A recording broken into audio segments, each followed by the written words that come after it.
Bienvenue dans votre chaîne. Aujourd'hui, on se penche sur une question sur les limites de suite. On a une suite réelle, notée UN, limite n tendant à plus l'infini, de un plus 1 moins un, est égal à 2. Et la question c'est, que vaut la limite n tendant à plus infini de un sur n?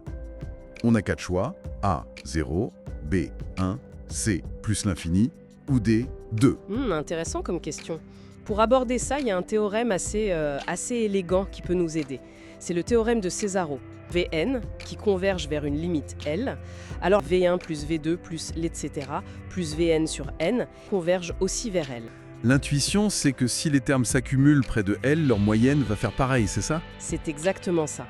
L'énoncé nous donne une limite sur la différence un plus 1 moins un. On pourrait peut-être poser une nouvelle suite, Vn, qui serait justement cette différence, pour n supérieur ou égal à 1. Tout à fait, c'est la bonne approche.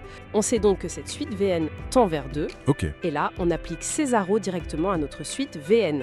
V1 plus V2 plus la danse plus Vn sur n est aussi égal à 2. D'accord. Si on remplace chaque VK par sa définition, U1 moins U0 plus U2 moins U1 plus la danse plus UN moins 1, on dirait qu'il y a des choses qui s'annulent là-dedans. Et exactement. Ce qu'on appelle une somme télescopique. Il ne reste que le tout premier bout, moins U0, et le tout dernier, limite n tend vers plus infini, un moins U0 sur n égale 2. On peut séparer la fraction en deux, non?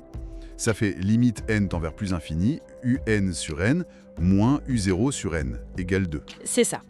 Et maintenant, il faut juste regarder ce terme U0 sur n.